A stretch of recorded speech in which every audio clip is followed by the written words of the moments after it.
Hello everybody, this is ElectroTeach and welcome to my new video. In this video I want to teach you how to use a multimeter. Actually, how does it work? So let's get started.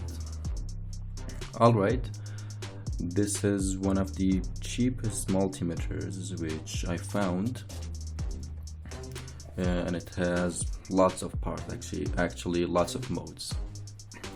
We call it manual multimeter. It means anything which you want to measure, you should set it. It doesn't do it automatically. Now let's check the modes. Firstly, when you buy a multimeter, you also get something called props, which you could connect it. This one is COM. Actually, it's ground. And for most of the things except 10 amps, you use this one, and this is for 10 amps mode, which I'll explain it later. In a multimeter, firstly, we have DC voltage. What does it mean? When you put it on these ones, this one, this one, this one, this one, and this one, it actually measures the voltage of anything you want. But what are these numbers? Actually, their sensitivity. What does it mean? Look at this point.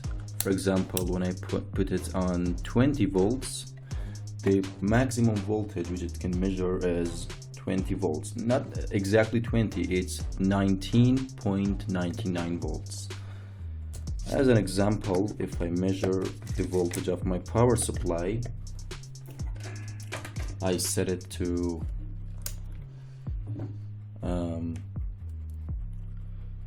as an example 15 volts. Now you should connect positive to positive and negative to negative, and as you see, it's 14.89 volts or 14.90 volts, and yeah, that's it. But why we should use these ones? For example, if your voltage is higher than 20 volts, you should set it to 200. If it's higher than 200, you should set it to 1000. Or if it's a tiny voltage, you set it to maximum 2000 milliamps or 200 milliamps. Alright, the next mode is ohm. Actually, it measures the resistivity of a resistance or anything, any resistivity. It has 20 ohms to 2000 kilo ohms or 2 mega ohms. When you put it on 200 ohms, it measures maximum 199 or 199 ohms, 0.9. It means the less the resistivity which it can measure is 0.1 volt, 1 ohm, excuse me. And for example, this is a resistance which is 1 kilo ohms. We should put it on maximum 2000 ohms or a higher number, but better is 2000 ohms. You put it like this and done. It shows the resistivity. It's 976 ohms. I forgot something about the DC voltage. What happens if you connect DC voltage vice versa? For example, as I told you, these are my power supply wires. I put it on 20 volts again, and I connected vice versa. I connect positive of my power supply to the negative of the multimeter, and same for the other one. What happens? Nothing happens to your multimeter. It stays healthy, but it puts a negative right there. It means you're connecting it vice versa. So for next thing is diode mode, which I have lots of things to explain about it, and I will put it in my next video. Next one is this one. What does it do? Actually, it generates a sine wave. What is a sine wave? Excuse me, not a sine wave, it's a square wave. Square wave is something like this. It's something like this. We should write like this, and this is the voltage. This is 3 volts, and this is second. But what does it do? It generates, if I'm not mistaken, 50 hertz square wave. What does it mean? It means anyway, what is a square wave? It means connecting and disconnecting the voltage. For example, this square wave, which it's the one which this one generates, it's maximum 3 volts, and let's imagine that this is 0.1 second. It means during 1 second it disconnects and reconnects the voltage. If it's 50 hertz, it means during 1 second it disconnects and reconnects the voltage for 50 times, which we can use it in many things, but not that much useful. Next one is HFE. Actually is a calculation for transistors. If you search about any transistor, it is a special HFE for itself, and how to measure it, we use this one. This part is for NPN transistors, and this one is for PNP transistors. You just put it a transistor. Firstly, you should find out which pin is what. For example, which one is collector, which one is emitter, and which one is base.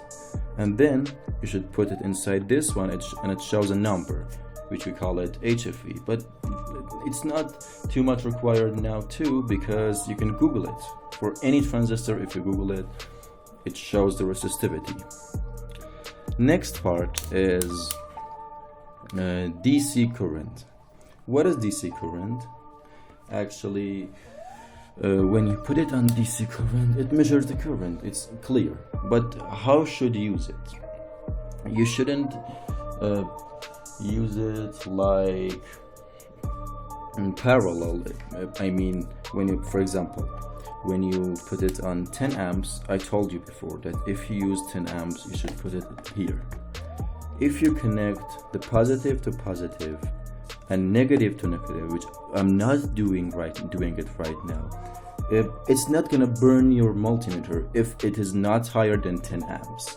But maybe it burns your power supply, because this has too low resistance, maybe lower than 1 ohms, and if you use Ohm's law, it contains a high current. So never use it like that.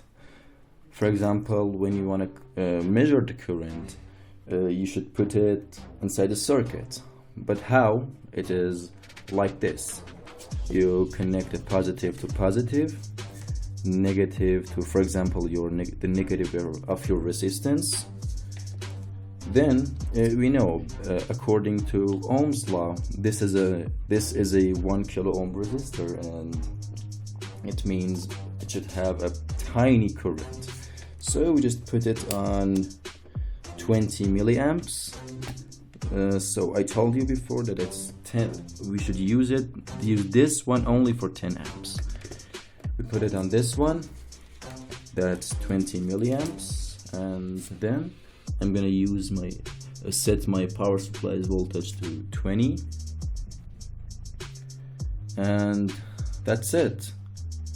It's 19 milliamps. You should use a current meter just like that. It's not that much hard, and even why we have 2 circuits for current. I mean, from 2000 microamperes to 200 milliamps, we have this one, and for others we have that one, because if you see it, this part is fused. Take a look. It is fused. What does it mean? if you have a higher current than 200 milliamps, the fuse burns and doesn't let your multimeter to become burned, because it happens actually in current part. But then if you have a higher current than 200 milliamps, you should use 10 amps and put it on this one, which is not fused and doesn't burn anything. But why we don't use the unfused one for all of them? Because being fused is so important. But for 10 amps, actually, we have, but maybe it's hard to find or anything else. I don't know what exactly, but so based on anything, we don't use a fuse for 10 amps mode. The last one is alternative current or AC current. Alternative current or AC voltage. That's this one, and that's the symbol. It's like sine wave, and that's for DC, that just two lines. For alternative current, we just have 200 volt and 750 volts, which when you put it on 750, actually it could measure up to maybe 999 volts, but it's better not to be over 750. But for 200 volts, we have a higher sensitivity, which is 0.1 volts. It's not that much useful when you work on electronics. The most useful parts are DC voltage, resistance, current, and diode mode. Others are not that much useful. Thanks for watching.